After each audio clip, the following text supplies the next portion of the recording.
Welcome back once again to Barfly Cinema. I'm joined, as always, my host, co-host Gage. My name's Tom. Today we're talking about Tar, Todd Field's would-be masterpiece from 2022. Gage, can you give us a little bit of a rundown about what this flick is about? This flick is a psychological breakdown of an elite composer, Lydia Tár, in the run-up of her grand masterpiece interpretation of this other conductor, Mahler, in the present day. Like, this is her big, this is the culmination of her career, basically, is how it's treated. Yes. In the beginning of the film, she's being interviewed by, the New York Times or something like that about the New Yorker what this something. means to her, what music Adam means Gottmik, to which her. is like a real reporter, Yeah. right? And he turns in a pretty good little performance Yeah, there, doesn't he? yeah, I totally believe him. Now, that does establish in this movie kind of, it feels real, but this is a completely fictional story, right? Yes, honestly, some of the best music biopics are kind of done this way, in my opinion. Of they're not real, but this movie feels so real, so lived in. It feels very genuine. Before watching this, I really felt like, oh, this is based on a true story. Yeah, You know, yeah. they does commit feel to like it that. so they commit to it so hard. And I read a little factoid that scream that that Lydia hears when she's running is from the Blair Witch Project. So I think That's cool. I think Todd Field felt like he was doing that kind of thing where people thought he was making a real biopic. This does feel psychological horror too. It does, yeah, for sure. Seriously. Especially there by the end, it gets surreal, it gets weird, Right. Yeah, definitely. That's a really cool factoid. So yeah, we've got Cate Blanchett in the lead role, who plays basically this conductor that's trying to make all the pieces fit with this culmination of her career. Meanwhile, her kind of personal life starts falling apart through a series of. Well, her past is almost catching up with her. It seems like this is she's doing the same thing that she's always done, but it's finally catching up with her. Right. In an era where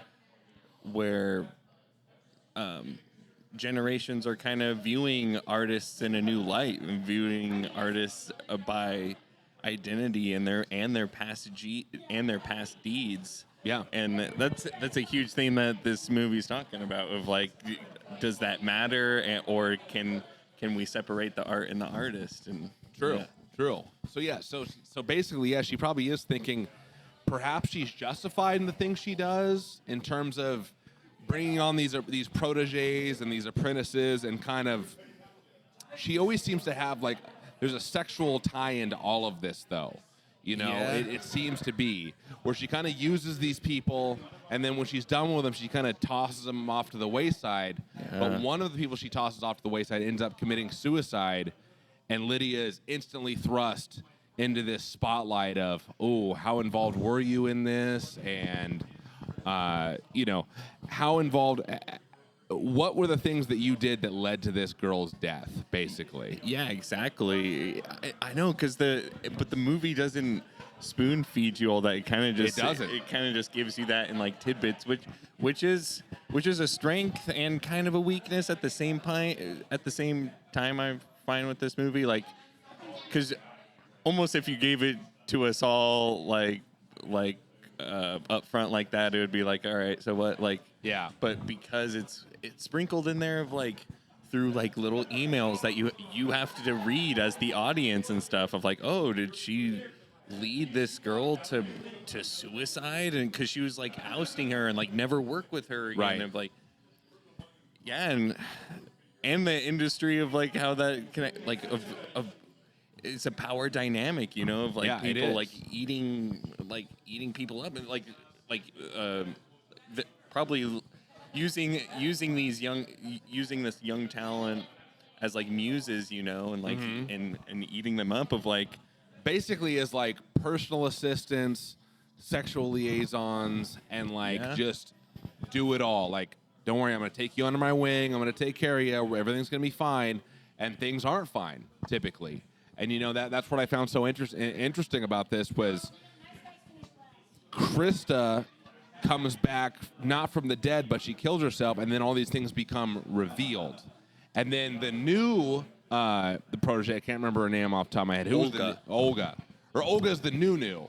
Yeah, Olga's like the new cello player. Yeah. But who's the name of the assistant in the movie?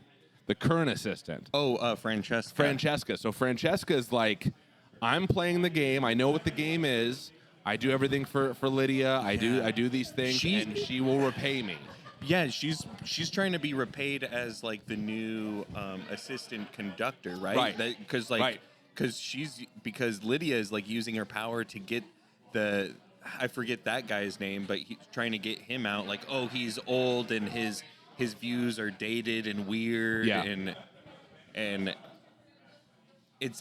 she doesn't understand how like it's that same cycle of like she's not respecting his views and his inspirations of the art form. Yeah. Just like the new generation doesn't respect hers and looks at it in a new lens of identity and everything. Right. No, I think that's a really good point.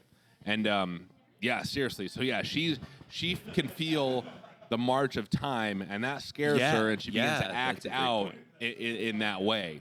And the current assistant conductor is like, she's aging. She's in her 50s. Like, she's aging out, but she still thinks she wants to be young and hip, and like, because the first scene you see in this movie is of an iPhone, like an Instagram Live or something like that, making fun of her asleep with her mouth open, like she doesn't.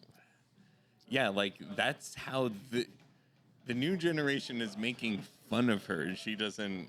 She's just not aware of it. Yeah. Or maybe she is aware of it. It bugs her greatly, so she's still trying to cling to it. Mm-hmm. But I just find it so funny that Francesca, up until the time that those emails come out, and then Lydia realizes, oh, you didn't delete those emails. That's when it's like, okay, you're done. I gotta kind of get rid of you. Mm-hmm.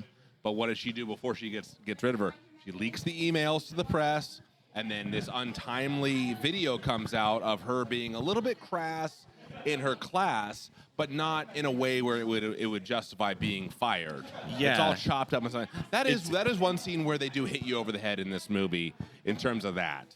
No, I agree. Like, because that scene is done really well and nuanced, but also you could. I don't think they needed to chop it up. Honestly, they could have out of contextually edited the film, but in the context of the movie, it's really poorly edited. Yeah, it's man. pretty brutal. And they Lydia kind of talks about it like, oh, this is a hatchet job. It's like no one would buy this, but they also say, yeah, but we wouldn't be talking about this if this was the only occasion. Right. So this is a thing. It's has built up. It's a pattern that they have put up with. I just wish over the years. That is true. That is true. So they put up. So it's always you always got to think of it in terms of pros and cons. This is a rich character study that honestly even deserves rewatches. Like absolutely. So so the powers that be are like, we're aware of your improprieties and these problems that you've been having. This isn't the first one, but we put up with you because you are this virtuoso, you are this master of this form. So we'll put up with you, but now this is kind of the straw that broke the camel's back. And it's all coming back to bite her, not only in terms of like real things, like a career coming to an end, but also she's starting to kind of lose her grip on reality a little bit. We see that through a series of it's surreal, visual and audio cues, and these dreams are really strange. I love how they did the dreams in this. It reminds me of Under the Skin, how they did the dreams in Under the Skin. That's a good point. Yeah, it does kind of feel like that. Yeah. Where Todd feels almost where you're getting sucked into this void. Yeah. And I like that. I like how he did that a lot. I just like how they have this character, and you're showing kind of her turmoil of things unraveling. Now they do unravel slowly. They what do. It's like the slow knife. It's not like everything. This is a slow burn. Yeah, not everything just falls apart all at once. Mm-hmm. It's kind of like she's trying to protect herself, but doesn't realize she's digging herself deeper. Because she's putting on so many fronts. Like she's running from her past in a way. She is. And She she's is. putting on so many faces, so many layers. Like I love the scene when she's talking. I think that represents that when she's talking to her like adopted daughter and taking her to school, Yeah. and then like she threatens the kid, Right. And I love how she says like, "I'm Petra's father." Yeah. Like she, yeah, like I think a certain part of her thinks the rules do not apply to her. yeah, She thinks she's so good at what she does. I mean, even in the beginning when they're doing the interview. classism. She's in another class. Yeah. Elite. She's an elite. Like And in that interview in the beginning with the reporter, Yeah. he's just talking about how amazing she is. She's the first to do this, and that. She's a groundbreaker. She's done all these things, and she's playing like she's trying to be humble. But you can see there she's not that humble. No. Dude, she and really isn't. No, it's this fake humbleness Right. that like you have to play for like the good do. tagline in the Yeah. magazine or the You great do not. clip You do on not TV. want to come off like you're But a the tryhard. Yeah, but the whole thing, Francesca is mouthing the words I like, know. "Oh, this is the script that Great. they given these people." Yeah. It's like, no, So you're it's- gonna come out with this 5-minute freaking blowjob to me, like of all my accolades. Yeah. It's So there you fake. go. Even then, it's a Humbleness. facade. Yeah. It's a performance. And of what? You're conducting someone else's work. You are an interpreter. The whole time she's Yeah. struggling to make her own song. Like, of what? You're interpreting someone else's work, and that's a great theme of this movie too. Yeah. Yeah. Like, I love that scene near the end where she's already kind of washed out, and it says one of her heroes, supposedly her mentor, Leonard Bernstein, comes on and says, "We can't always name the things we feel," and it's like that's so true because she has all these conflicts in her life, and she can handle them through her music and through her art, but in her personal life, she's running out of ways to manipulate people. She Yeah. can manipulate people when they have an instrument in their hands, but when it comes to their ambitions, their needs, their wants, she's beginning to struggle. She's losing a step. Yeah. And things start coming unraveled, and you see her losing her influence. Her insult to everyone is, "You're a robot." Yeah, you're a robot. Yeah. You're a robot. Even though, she wants everyone to play. That's how she wants it. Exactly. She That's wants what to you have to program do it. as a conductor. Yeah, I want you to interpret it how I see it. Right. That's robotic behavior. Mm-hmm. But yet, no, you need to be free. It's this oxymoron Yeah. that they play with. It Yeah. truly is. It truly is. I Dude, just find that so interesting. Where That's it's like, a great point. Yeah. she can control people, and she desires control. And then when it starts slipping, she's like the minute that she hears the news of the suicide, she's like, "Leave it behind. Leave it behind. Mm-hmm. We got to purge all this, delete the emails." Yeah, It's like because she thinks she can control it. But we also see kind of in the wake of that, she does have some regret, it would seem, or there is some emotional baggage from that she can't quite reconcile. You know, because that's when the visions and the weird sounds and waking up at night and the weird dreams start. Is after that, the news of the suicide. That's true. Right. Yeah. Because you never really see her. So, like, you vaguely see like the back of her head at the beginning of the interview and stuff. But her presence is always there, like in the back of her subconscious the whole movie, and it Right. finally, but comes to the forefront there. Like, oh, that is awesome. Yeah. Yeah. I'm thinking about it more just in real time. Like, so much more is like comes to you. So That's what's rich about this movie. So time. Let's talk about time. I think time is one of the major themes in this movie.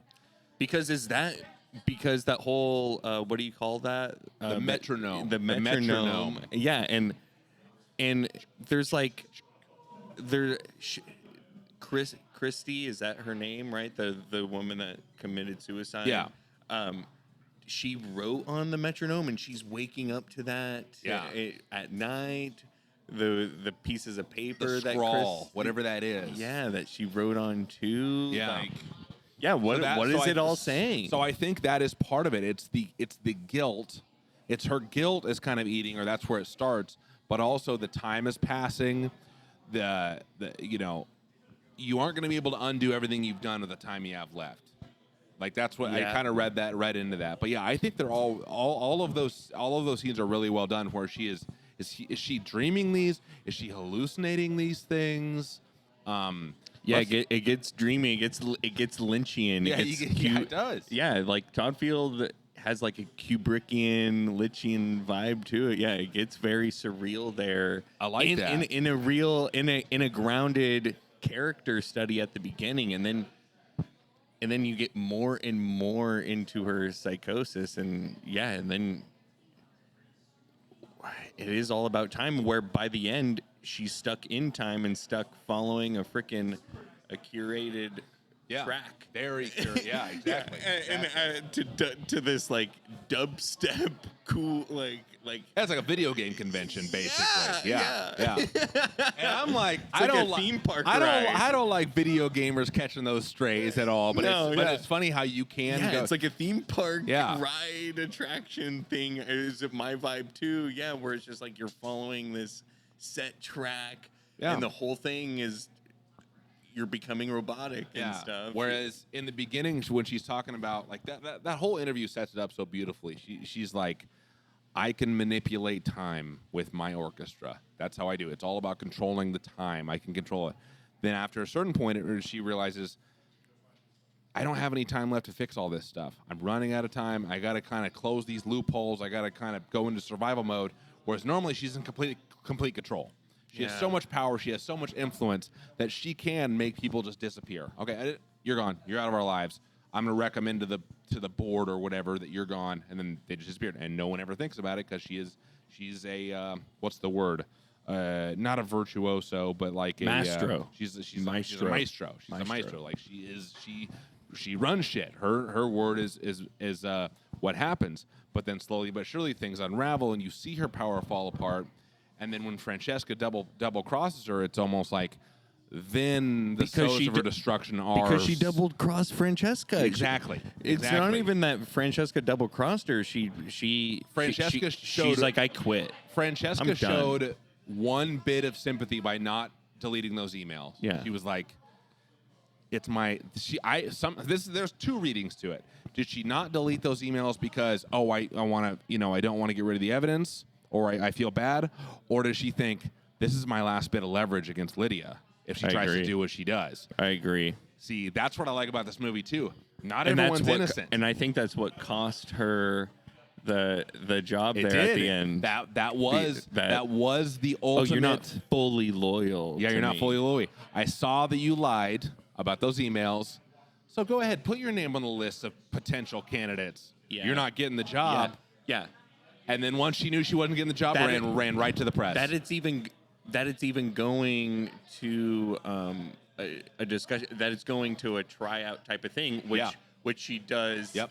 Also with the cello soloist position, that she even makes it a thing that they're going to do is because she's into the new protege. Right. So she doesn't want to fully insult that scene is awesome. Oh, perfect. It's so uncomfortable. So Lydia doesn't want to totally insult the tenured lead cello.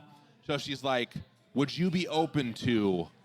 She puts the ball in her court. Yes. And knowing that her German sensibility, she's not going to say, no, I won't do it. As like a fake sympathy towards her of like, oh, you're going to be so worn out, I know, from the concert, essentially. So she gaslighted her too. Yeah. And then Sharon, her like Lydia's like wife, lover, like her face in that of like, you're doing it, and that's where she knows, like, okay, Lydia is like, she's completely has lost any sympathy with anyone else. She's completely within herself at that point. Yeah, and then she's like, she's trying to eschew herself of responsibility when they're like, She burns every bridge slowly and perfectly in this. But I love that when she has a little bit of emotional breakdown when they're like, well, Ogo's not actually a part of the symphony. So she's like, okay, give it to so and so. Yeah. You want it to that's where the self-destruction starts. She's like, fine, we're gonna do technicalities. Technicality. Get him in there, whoever it was. Number one. And I just love how it was just the way they shot those tryouts. The number one was like everyone's just like bored. They're like whatever. Yeah, they know. And then even the runner up, like the main chick that should be getting the solo position is like she's even hearing it like, yeah, she's not even bitter. Yeah, she's not. She's like, she hears it and is like, that is beautiful, and like better. That is better. And so she's like, so she's almost gaslighting herself of like, oh, Lydia is right. She's doing this for the betterment of the concert. Best. But it's not. It's not for that ultimately. Yeah, she can't see behind the curtain that Lydia's trying to. That is beautiful. Yeah, see, she's not seeing that Lydia is continuing her predatory nature. She's just seeing, well, she's better. Yeah. She's better. Okay, to the victor go the spoils. But she doesn't see all the nefarious shit going on behind the background. And I like that. It's like a lot of the players in this, it's like they are just in service to her, but they're also in service to whatever's going to produce the best product. Yeah. And Lydia does have a proven track record of that. But beyond that, her personal life is a mess. She's predatory. She's got some narcissistic tendencies, and she's got away with it so long that she feels like she's emboldened by how long she's gotten away with it. In her mind, I would to the time thing. That's true, right? And in her mind, I think she would almost feel like that's the betterment. That's betterment for her art. My past, all my experiences. Yeah. All my my mess ups and so my there you go. Yeah, she'd be like, no, that's because that's her whole thing is like going, because it goes back to the interview at the beginning when she's talking of that other composer of how he goes through Mahler's work and interprets it to today. Yeah, she's trying to go to where the inspiration was to Mahler then. Yeah, she's like, oh no, it's about the love and everything. So that I think Lydia would be like, no, all the wrongdoing she's doing. Yeah.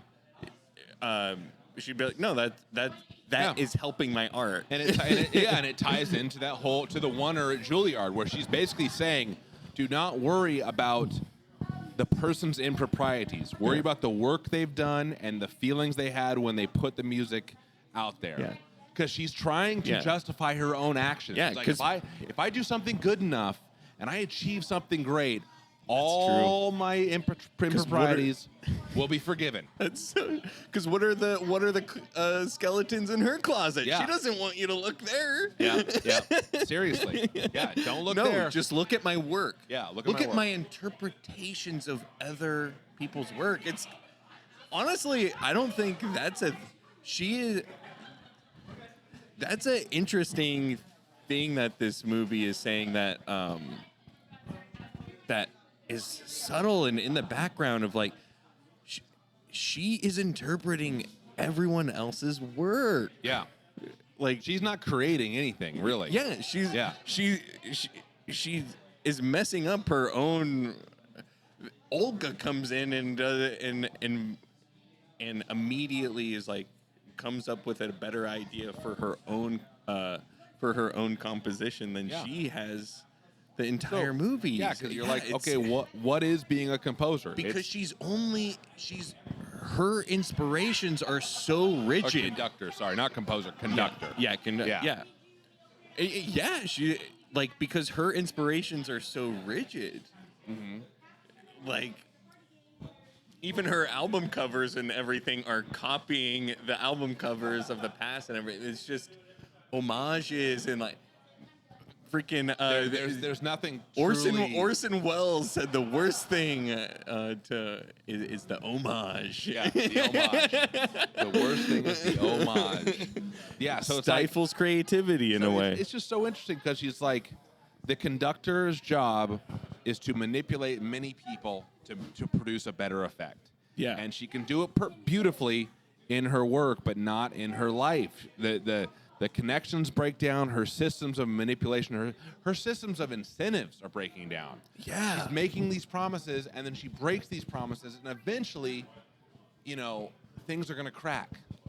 And there's a suicide, and the person that's currently with her is like, I don't want to end up like the person that committed suicide. She's going to betray me. Like, she's trying to, like, square that circle. Yeah. But then once she realizes, I'm not getting the job, that's a tough thing to have in a professional life where you feel like you've been working towards something, and then you're not going to get it, even though you feel like you're owed it.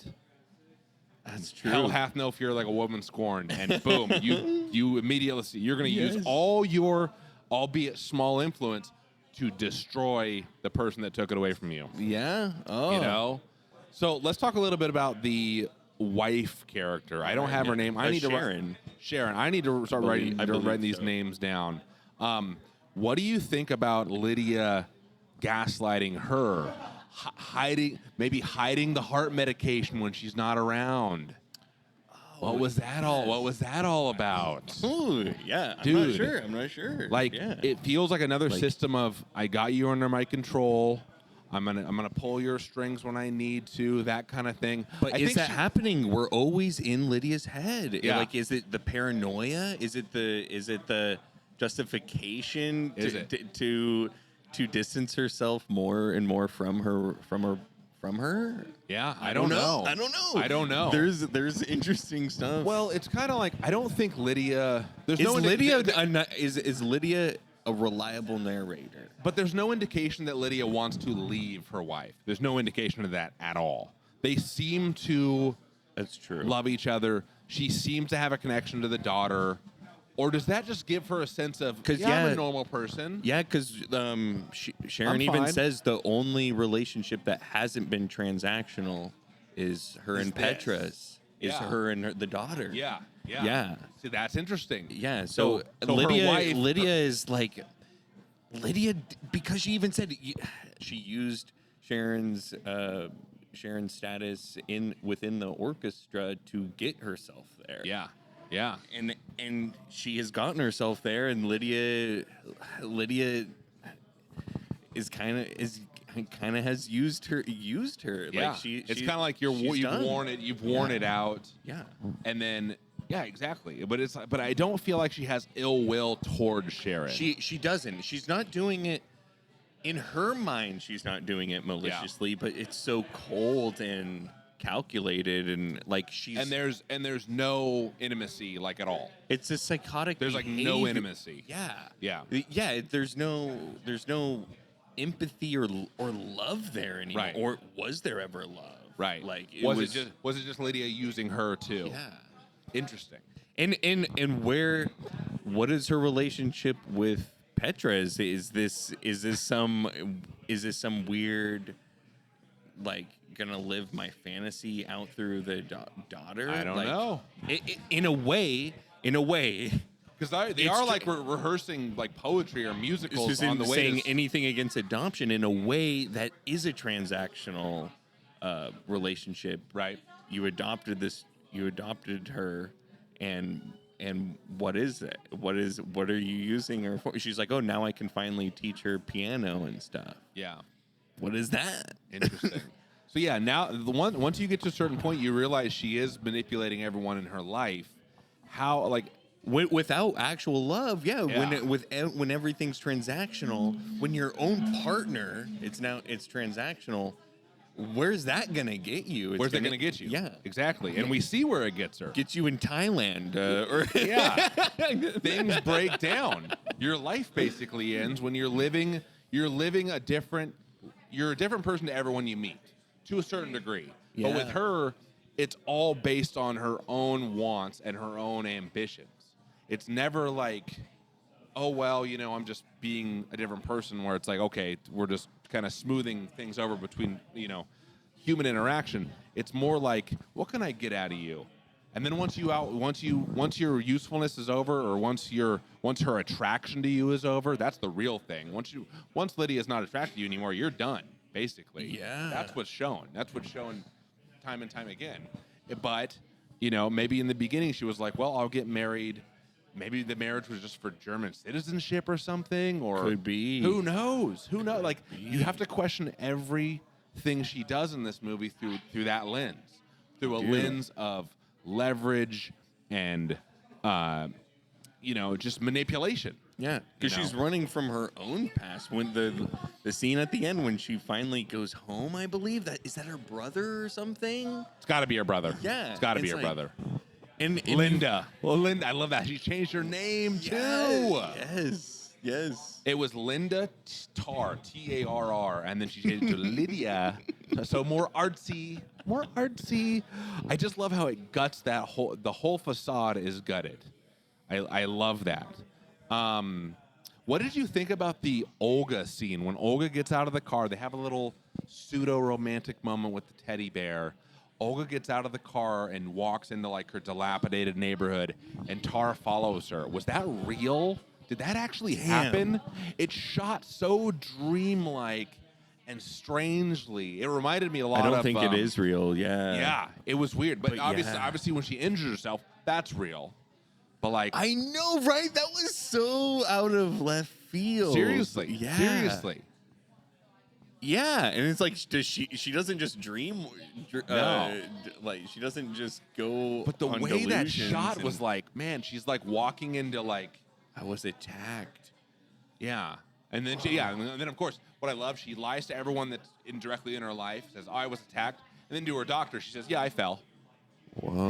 Because she can't manipulate the doctor. Is that commenting on like how she's preying on, she's using her power, she's preying on people and sexually and everything and now I mean, what else are you gonna say?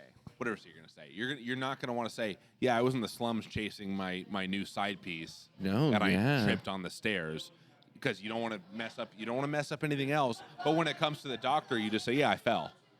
You don't even you drop the facade right there, because you can't manipulate the doctor. There's no point in manipulating the doctor. But to your wife, but we always do. We always never tell our doctors the full truth. Right. That's true. How many drinks do you have per week?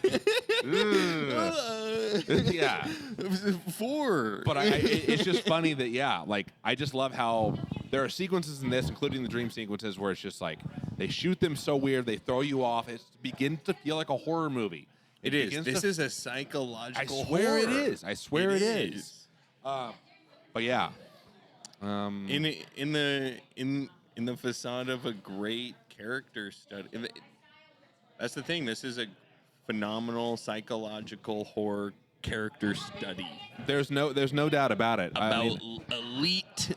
Because in the beginning, I'm just like, well, classism. Lydia has these tics. She has these hang-ups, but genius and madness may go hand in hand.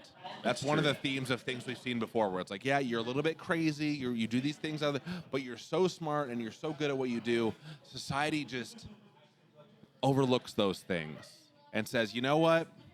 You're crazy, but whatever. You're a mad scientist. You're a mad genius. Yeah. But then we see how in the modern age now, that breaks down. That breaks down quickly when the consequences of your actions come home in real time. And who knows, maybe some of these people that she reveres, their consequences came back to haunt them too, but she's just not aware of it. All she sees is her old They are tape. now. They're being forgotten. Yeah. They're going to have people like that student that they don't want to listen to Bach. Yeah. They're going to disregard his music. For better or worse. Yep.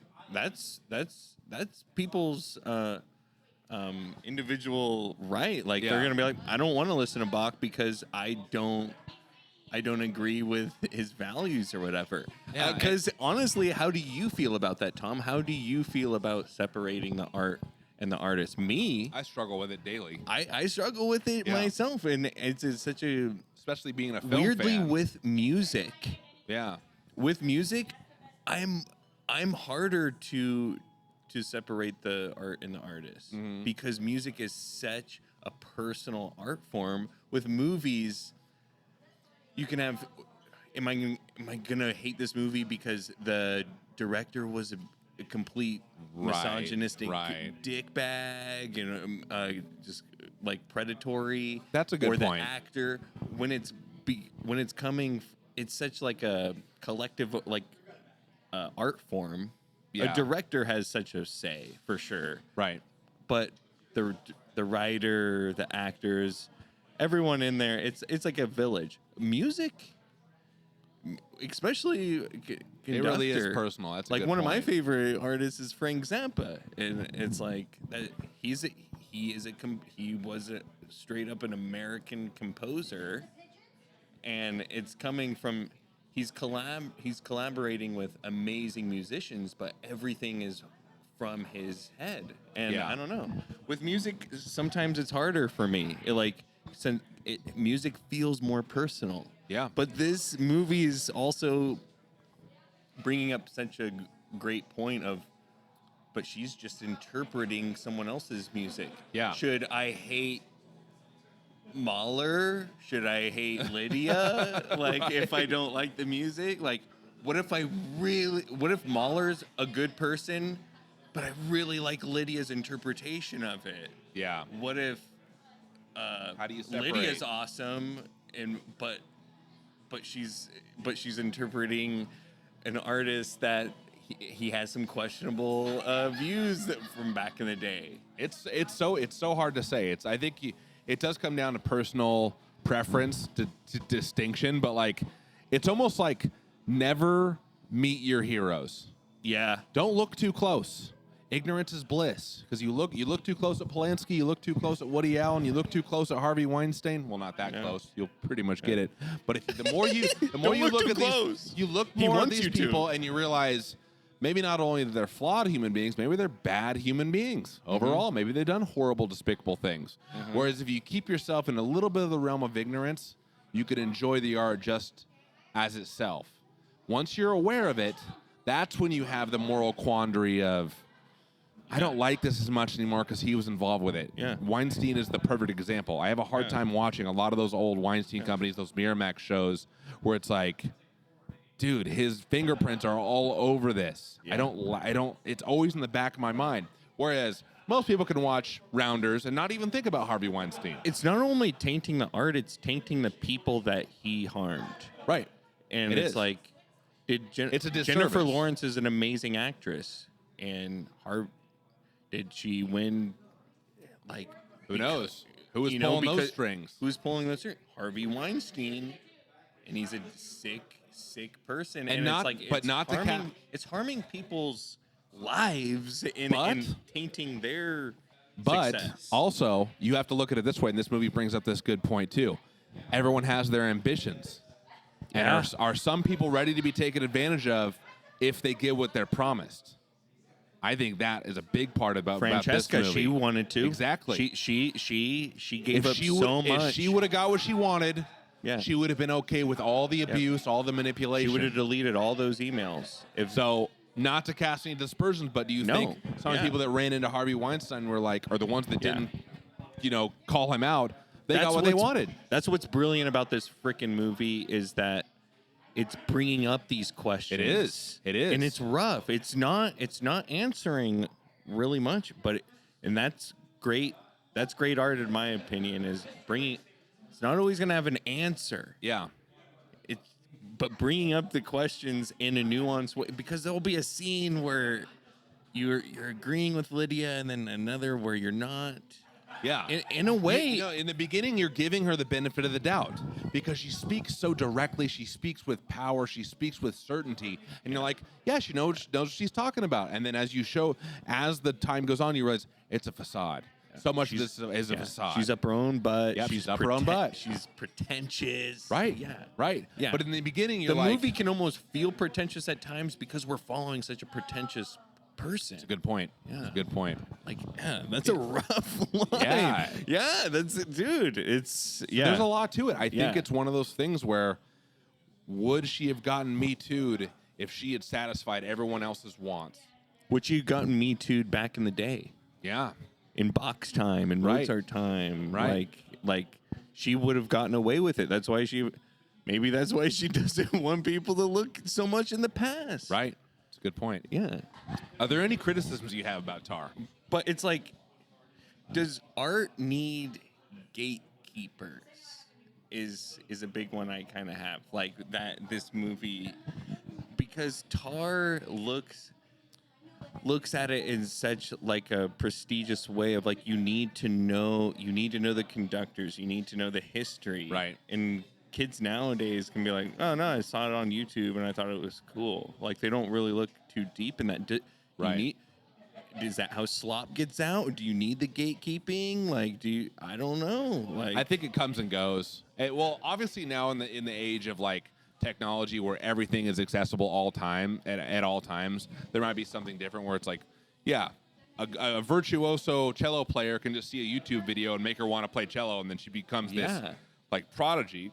Interesting. But I also see Lydia's side where it's like you have to study the classics so then you can push the art form further than it's already gone. I think both schools of thought have a lot to say.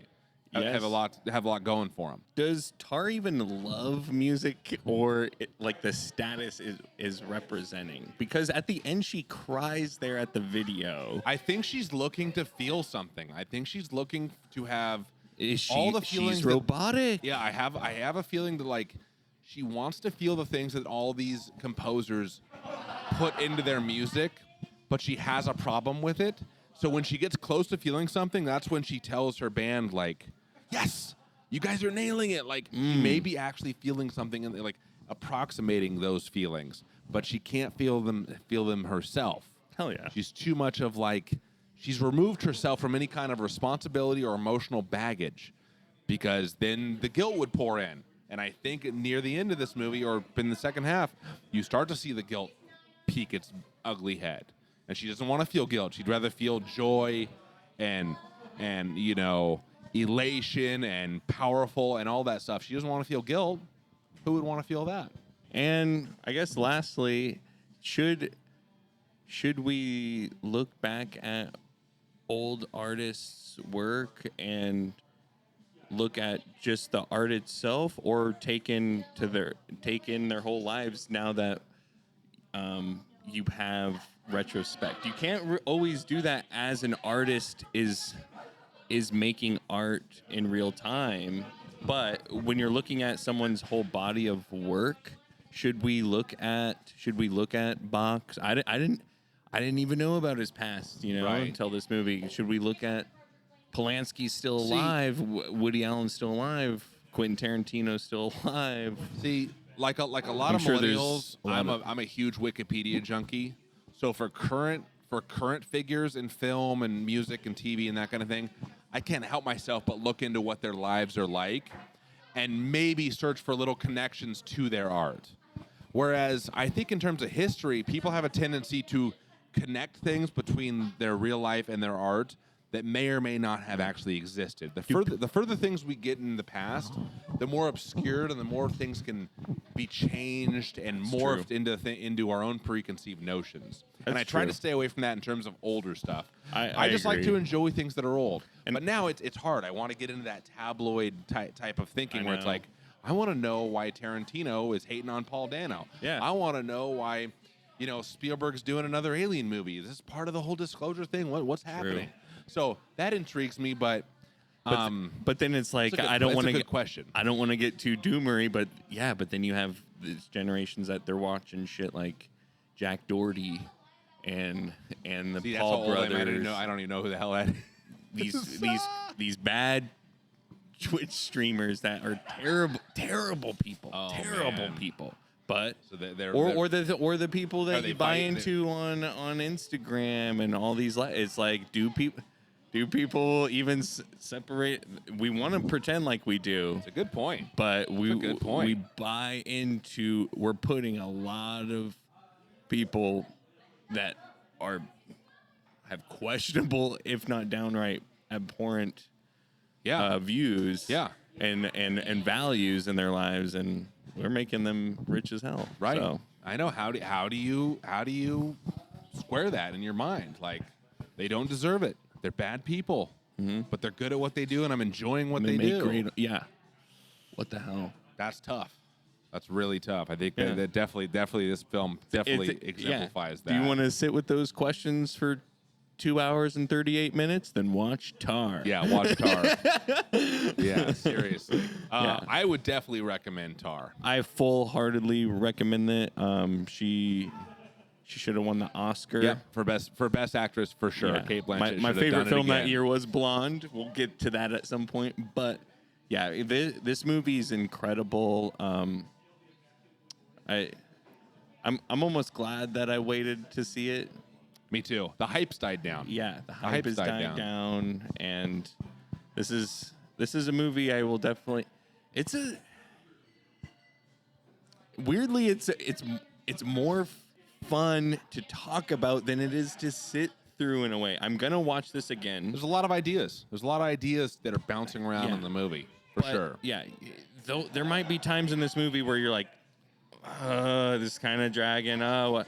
But by the end of it, you're gonna be like, damn, like That was whoa. good. Yeah. Yeah. If you're into I the felt that arts, way if you're too. into psychological, existential dread, this movie's for you. It's for you. You're gonna like it. I'd say if you like Kate Blanchett in general, like if you like the Yes. movie like Blue Jasmine, you're gonna love this. Oh, yeah. You're gonna love Yeah. this because she is crushing it.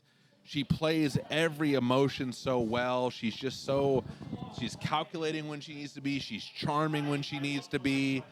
You know, she can be a little bit erratic, and when the erratic part comes out, you're kind of like, whoa, like you feel like you're in danger. You know? Yes. You know.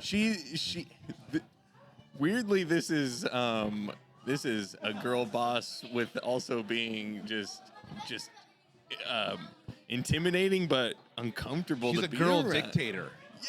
She's girl dictating right now. Yes. Like girl bossing Yes. is one thing. She is like owning it. She feels like she owns people. She feels like it's her way or the highway, and it has been for so long. And then this is the story of that all catching But she up doesn't to realize there's some people out there filming you and laughing her. at you. And you may not get a clean getaway. Nope. Anyway, yeah, Beautiful. check out Tar. Check out Tar. Check it out. Next week, The Ref. The next one is the ref. Ref. Talk about Kevin Spacey. Should we separate the art and the artist? Oh, But yes, the ref true. next. Okay, so check out that one. Thanks for tuning in, guys. Thank you. Nice.